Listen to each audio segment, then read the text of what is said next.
returned once again to actually deliver another episode of Banana Fish.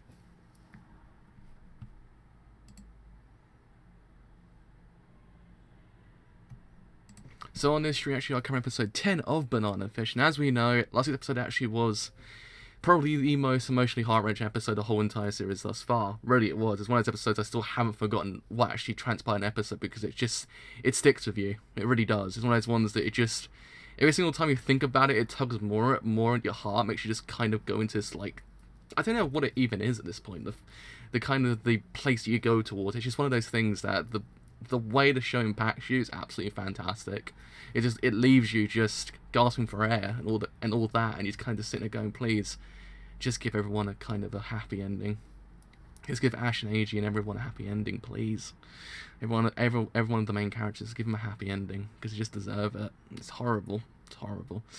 So yeah, I mean, I have no idea what's happening in this episode, because let's face it, I want this episode actually going to be one of those ones that allows the characters to kind of mourn the death of Shorter, because I imagine they probably will do that, because let's face it, we have, what, at this point we have 30 more episodes to go, exactly one more core to go, so we probably have enough time for them to actually kind of allow them to actually kind of mourn. So hopefully we actually get that, because it's one of those things, it's a very impactful moment for each of the characters. So we'll have to see what happens there, and see what actually does go down in that regard. So anyway, just talking about that just now, my heart just kind of sink as well. Jesus. This show does that to you. I don't know what it is. This show does that to you. Right, it's actually put on Twitter. I've actually gone live. So, gone live for Banana Fish episode 10. Yes, we are good to go. Yeah. Hopefully, Twitch actually updates to actually allow me to see how many viewers I've got, because it's actually not allowing me to see anything. And there we go. And now we're working. That was weird. Twitch was just being a bit weird. So, yes, we are absolutely fine to go. Right, so let's actually get the show on the road. So, episode 10, yes, we're good to go. And also, the subtitles are wrong. Oh, Jesus Christ. It just started. It just started without me. I was trying to see whether or not the actual things were on. It wasn't. It was just like, it just kicked in. I was like, whoa, hello. That scared me. Anyways, let's get the show on the road. So in 3, 2, 1, let's get the show on the road. So it starts thinking, oh, I can't even know I don't even know what I'm saying. Right, let's do that countdown again. My brain just stopped completely. So it starts thing in 3, 2, 1. Let's actually start this thing now. There we go. My brain absolutely just stopped.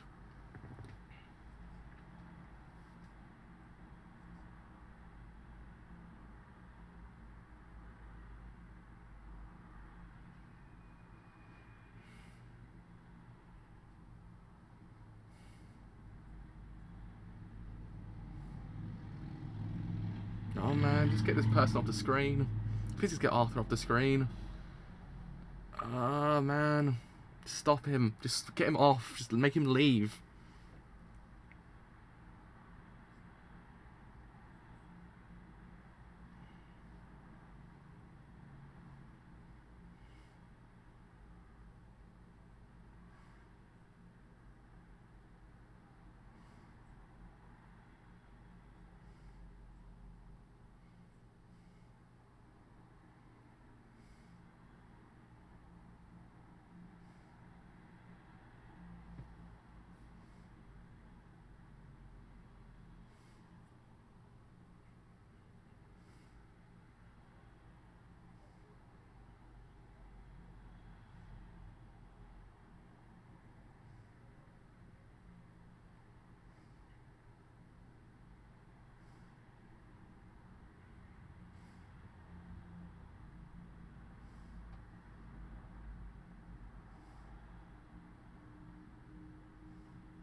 I wonder if the use of the purple was purposeful just then. There was a little, the way the light shone on the, what would you call it? On the bedside table, I think it's probably called. It shone I can't even speak. It shone purple. I wonder whether or not it's actually kind of purposely done. Because if it is, it's actually a very, very, very, very neat little subtle moment. To actually kind of bring back the actual kind of, I guess, the presence of Shorter Still in the actual world itself, and actually what it's actually done to the characters. Even Ash just saying "please just kill me" was actually freaking heart wrenching when you think about it, because he actually understands what he's actually got himself into at this point now. He's fully understood, like, Christ, look what's happened. All these things have led to this one moment. It's just one of those things that's kind of horrible. It's like him just kind of giving up. I mean, it's just, ah, ah.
Every single time he's in a scene, it hurts my soul. My soul just hurts so much. Literally, just, oh, oh.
I think Lee's character is very interesting. Actually, the more I kind of think about it, because yeah, say the words correctly. I was thinking it before the stream started. I was like, his character is kind of very interesting because he's kind of in the background, but him being in the background, it kind of allows him to actually kind of let's actually kind of figure out what the hell's really going on here. And I'm guessing as time goes on, his character becomes more important as he uncovers more things.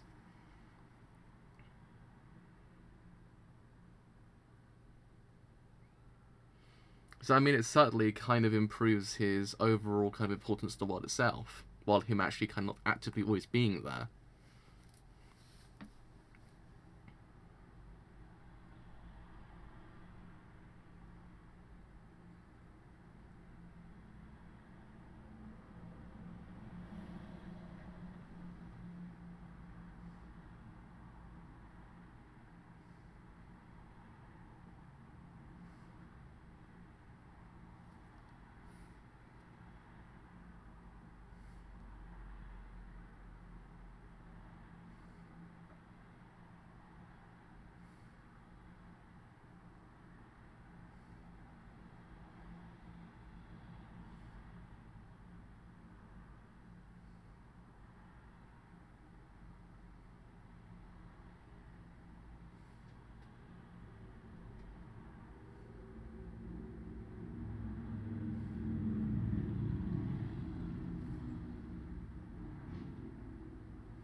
Man, that was impressive. Also very freaking cool. Very freaking cool.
Hurting my soul. It's hurting my soul. My soul is absolutely hurting right now.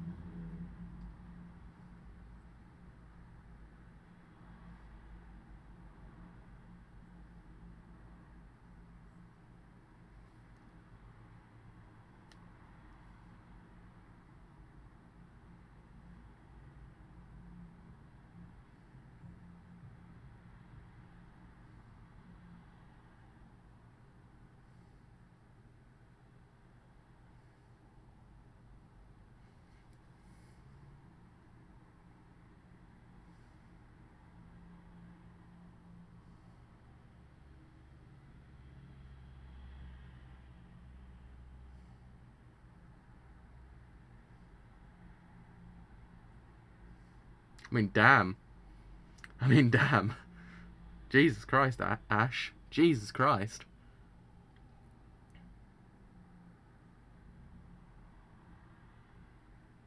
It reminds me of the end. It reminds me of an end of an '80s movie, actually. What I think about it, you know, like the climatic fight when someone goes into a massive room and just take down all the bad guys. It really does feel like that because the way it's actually kind of presented.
It does very much feel like a end of an 80s movie, actually. The more I think, the more it kind of goes on. It has that same vibe. It's actually really well done. You know what I feel like actually pinpoint it to, though?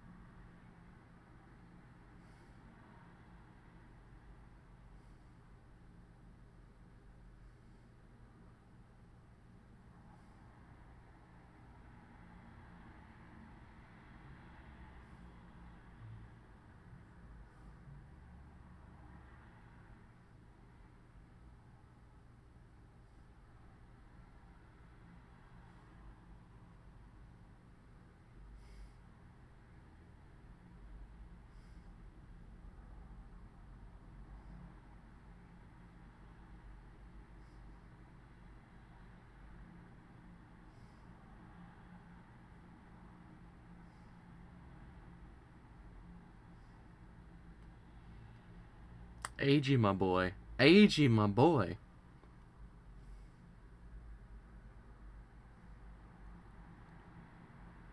Ash, my boy. Ash, my boy.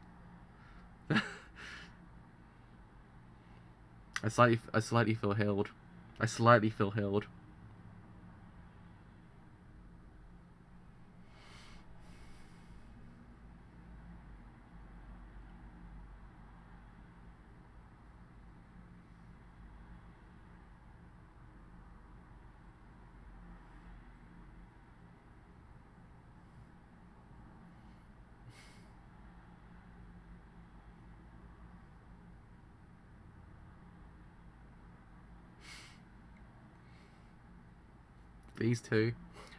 These two they hurt my soul, but the good way. They heal it. They hurt it because they're so goddamn adorable. They're so goddamn adorable together. It hurts my soul, but it hurts my soul in the good way. Arthur just makes my blood boil and hurts my soul in the bad way.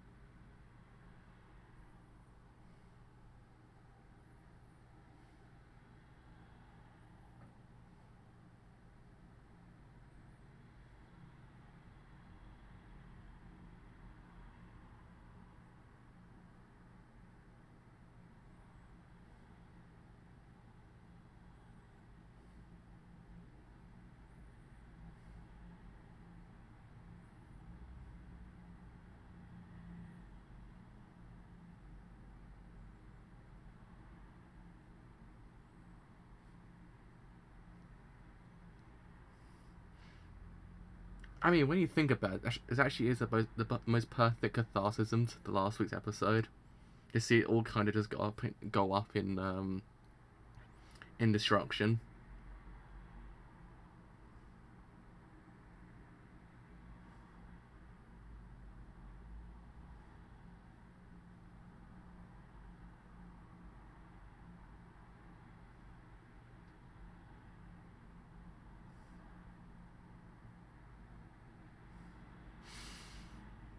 AG, my boy. AG, my boy.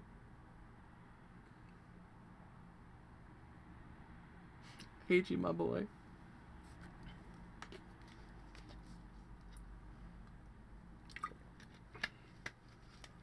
AG, my boy.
Oh boy. Oh boy. Oh boy, that was an episode actually. That was, as I was saying during the actual stream of the episode itself, it was kind of the catharsis we kind of needed, really, when you think about it. Because last week's episode was emotionally heart-wrenching. It was. It's no other way to put it. It was an emotionally heart-wrenching episode, just to kind of sit through everything that actually transpired. And still, as I said beforehand, same during the beginning of the stream, it's one of those things that keeps with you afterwards, that you can't fully comprehend to yourself straight away how you truly feel, because it's one of those ones that it sticks with you so long that as time goes on, emotions start to kind of ball up within you. And actually, to the point that you feel that sadness, you feel angry, you feel everything. It's one of those ones that it does actually stick with you for quite a while, because the importance that Shorter had on the whole entire world is actually felt once he's gone. It's even felt in this episode as well. The idea of when Ash kind of sees his body on that I don't know how you actually call it, a medical bed, really. I actually would define it as the medical bed. He breaks down, because you can see it's not one of those things that, yeah, we had an episode that kind of dealt with the idea of him finally taking down his mansion. It kind of means a heck of a lot right now, but at the same time, it's not as if it actually kind of, Shorter's not forgotten. Shorter's still there. He's very much prevalent within the minds of everyone there, and once you actually see him, it brings back all those memories, even to the viewer himself or herself as well. You feel his emotions, the same thing that Ash is feeling, because you know fully what happened, and it kind of makes you feel that. You feel terrible inside, and it's just one of those things that it just, even worse for Ash, because he actually had to pull a trigger as well against what he would want to do as well, because he couldn't really do anything else. It's either one person would die. It's one of those things that the way the actual thing transpired, it was horrible. It's one of those things that he had to take down his best friend, and it was, man. Still just thinking about it makes my heart just really sink, like, just really badly as well. But yeah, I mean, but one of the things the episode actually did quite well, it actually kind of allowed the importance of AG to actually kind of come back, because as we know, I said beforehand, I say for the whole entire time I've been doing the actual streams for, is the fact that AG's kind of involvement into the whole entire plot does actually lend itself danger to his whole entire well-being. It's not one of those things that he's kind of okay. He's not one of those characters that's very much fine. He isn't, because let's face it, anything can actually happen to at any point. We just don't know when. Because we've seen it beforehand. We saw it in this arc that stuff can actually happen to him. He's not a safe person. But I thought the way that actually made his importance come back, I thought was actually really freaking neat, because it actually allowed him to allowed Ash to kind of realize there actually is someone there that actually does care for him still. There's someone there he actually can rely on, because he's there. Even him saying, look, give me a gun, I want to protect myself. It's one of those things that it kind of allows you to actually see the importance that AG does have on Ash, and the way that AG wants to protect Ash as well. Even him saying, if I lose you, I'll go crazy. Like, just come back. It's one of those things. It's so important at this very one stage to actually say those words, because of what's happened to Ash. He's lost his best friend. He's lost the person he kind of holds dear. It's one of those things that it's really nice for him to actually kind of say those words, because actually it's the words of reassurance, even for the viewer himself as well. Because you're kind of like, yes, he now has someone else there with him. He's not completely alone. So I really actually like that quite a bit. Actually, I thought it was actually a really freaking good thing to do, especially with AG's character. It allows you to actually kind of see there's more to AG than what we actually kind of seen already. I mean, we've already known that beforehand, but even more so now. And I thought it was actually a really neat thing to do. I thought good job on that part. I thought, because I've been waiting to hear AG say something reassuring, because he's actually one of those things. He's a force for change for Ash, and it's one of those things you actually get to see that quite a bit. And also now we're kind of seeing a different side of Ash as well, a more, I would say, kind of wanting to actually kind of exert the revenge, because he actually has an ever more kind of motive to do it. So yeah, I mean, it's one of those things. Now we're seeing a different side of Ash, and Ash more determined to actually get revenge. It's actually kind of one of those things that we want to see that revenge get taken place as well. So it adds that kind of level of connection to Ash's character. We want to see him exert revenge. Granted, at the same time, we have zero idea what could actually happen in the space of the next 13 weeks. We don't know what could happen to Ash. We can actually probably theorize that it won't be a kind of a happy ending for Ash. Let's face it, because it just, the way the show's panning out, it doesn't really kind of present itself as a happy ending. I mean, he might in theory exert his revenge upon Dino. He might actually do it. We don't know just yet. But it's the fact of how and what will happen to the characters themselves once it actually transpires. That's the thing. I guess also the other thing to note is the kind of supporting cast now. They're actually growing ever larger as well.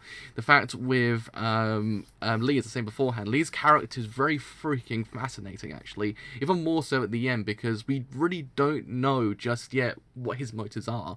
We don't really know what he actually wants and what actually going to happen later on. We don't know whether or not he actually might become an ally, might become an enemy. We don't freaking know. He actually kind of hangs upon that. He's that character you kind of get in 80s movies that has a very kind of don't know what the word, a very kind of grey kind of alliance. He's not always kind of with the person or without the person. He's always kind of like, I work on my own, but I might come back and help you later on. I just don't know how I feel right now. And as I said beforehand, the during the stream itself, it's the fact that he's a background character for a large portion of last week's episode, but at the same time, that kind of backgroundness, is that even a word? Him being in the background, it's not as if his character's wasted, because certainly sometimes animes can in free kind of relegate a character to the background, actually can in free then impede your actual like kind of connection to that character. But in this show, because there's so much going on, background characters have a lot to actually do. They're not just your average person that comes back when they need to. No, they actually do have an importance. I think Lee's character does actually have an importance of what he actually does, because he's uncovering certain things. I mean, yeah, he took the banana fish, but we don't know what he's actually going to do with it. It's just one of those things that it's interesting for that reason. He's an interesting character because you just don't know what he could do. He might find an anti-drug.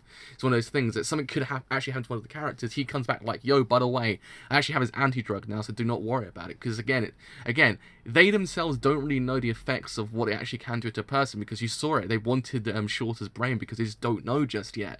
And I think you actually saw it during the episode as well, where they actually kind of used the banana fish on the person as well, which actually was really messed up. But it's one of those things that they don't really know. They're kind of very gun-ho about the whole entire thing. It's one of those things that characters in these types of narratives do tend to be like that. It's the idea of being very gun-ho about going into these things, actually kind of testing them, actually then exerting what can actually do. And actually then noting down for the future what we actually can in theory change. But yeah, I mean, it's one of those things that we don't know what he can actually do, and we don't know what else the drug can actually do. We've seen what it can do, but we don't know who it can actually go towards, how it actually can in theory be kind of transposed into the person. We just don't know just yet, because it's a drug. It can be done it can be done in any way possible. So it's one of those things that it can in theory now possess this idea of what the implications banana fish actually has towards the narrative itself, in a sense of what it can actually achieve later on to the narrative, in the sense of destruction. So yeah, I mean, it's really interesting for that reason, because we have what is otherwise two narratives going on. We have the narrative of Banana Fish and the narrative of Ash's revenge. It's one of those things that we want to see how both pan out. I mean, we want to see the revenge take place now, because let's face it, it's one of those things that it has to. We want it more than anything, because let's face it, it was a heart-wrenching episode to actually kind of lose a very important character to the actual main trio. So it's one of those things that we want to see how he actually works out his revenge, or whether or not it actually does in theory lend itself well to a sort of pseudo happy ending. We just don't know just yet. But yeah, I mean, overall, this episode actually was really freaking good. I mean, as I was saying beforehand, there were subtle moments in this episode I actually thought was really freaking good. I mean, Ash actually still had his earring on as well, with the green earring, which I thought was actually one of those things I thought, is it symbolic of the whole entire thing of him actually kind of starting anew and actually now going and exerting his revenge? Because at the beginning he was actually kind of very much he's ready to give up, but Arthur was like, no, I will never let you give up. I want to hear you scream until you die. I was like, Jesus Christ, dude. Christ, just calm down a bit. It's just he's one of those guys that makes you just, oh. So yeah, he was ready to give up, but at the end of it, he was very much now determined. He's a determined character. We just don't know what he actually can and really do later on. And we kind of saw a more, I would say, Rambo-esque kind of side to Ash, which I actually really did like. I thought to myself, you know what, fam, carry on, because it's actually kind of cool to see. I mean, as I said beforehand, it possesses that kind of aurora about it, about the climax of an 80s movie, but it's not really a climax, it's the climax of an arc, really, in this narrative. But it's when a character goes into a massive kind of complex for bad guys, like the end of Commando, really, and when Arnold actually kind of goes into that whole entire place and basically just kind of destroys the entire thing. Same thing applies here, but it kind of has a deeper meaning to it. So I kind of like it. It retains its 80s aesthetic, but also kind of keeping a deeper meaning to it. Keeping it deeper meaning? Giving it deeper meaning, really. And also, I like the fact at the beginning of the episode, where the actual kind of, where the light shone upon, the actual kind of bedside table in Eiji's room, and it shone purple. I thought that's a very subtle moment to actually kind of make you go, okay, so they actually haven't forgotten him. He's actually still, they wouldn't have forgotten about him anyway, but it still makes him more omnipotent. Is omnipotent the right word? But more omnipotent inside the world itself. He's gone, but he's not gone in the actual kind of narrative itself. He's actually still there. The actual remnants of him still exist in the world itself. And I actually really did like that actual aspect of the whole entire episode, because it's one of those things. It's a very subtle moment, but it's really freaking well done. It's one of those things because it actually happens as soon as he actually kind of remembers what was going on, and it's just one of those things that makes the whole entire scene ever more heart-wrenching because of that one moment. But yeah, I mean, hopefully my rambling actually makes sense, because this episode actually was brilliant. I just wanted to actually get everything I was thinking about out, because it actually was a lot to actually kind of unpack about this episode. Actually, there's so much in this anime that it's actually one of those things that it takes quite a long time to decipher everything, because there's a lot going on. But yeah, I mean, the main takeaway is the fact that Ash became Rambo for a bit, and actually it was quite nice. We saw Ash and Eiji once again reunite in a sense of actual kind of like bonding. I thought it was actually really neat. They make a really freaking good double team as well. Again, also when he actually kind of went around Eiji, it was one of those 80s moments. I thought that's actually just really freaking cool. I thought actually it's one of those things, it gets me, because I like 80s movies a lot. So it's one of those things that kind of gets you right in the heart, like in the sense of like nostalgia, because a lot of that does actually happen in those movies. So yeah, we actually might see a change in pace in the sense of what actually could happen. It might change from To Live and Die in LA to something like, I don't know, what, less Blue Velvet, because Blue Velvet's about drugs, but it's actually kind of a bit different.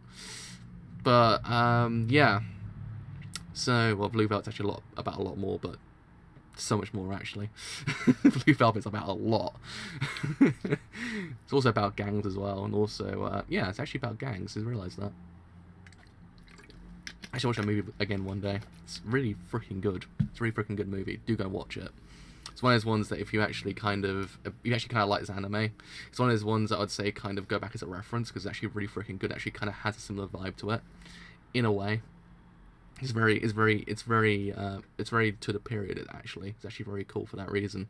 So yeah, that's basically me done for today. So as always, you actually have enjoyed this whole entire stream on YouTube, then do please leave a like, because indeed it does help quite a bit. If you enjoyed it here on YouTube and you want to stay a bit longer, then do leave a sub, because indeed it does help quite a bit. And if you have enjoyed it here on Twitch and you want to stay that little bit longer, then do leave a follow, because indeed it does help me quite a bit. Also, if you want to follow me on Twitter, my Twitter handle is in the description somewhere, I think. And also, if you want to join my Discord server to actually know when these streams go live and any other stream I do ever, then please join my Discord server. The link's also in the description somewhere, I think. I believe I actually put it in there now. So until next week with episode 11 of Banana Fish, I will see you guys later. Bye for now.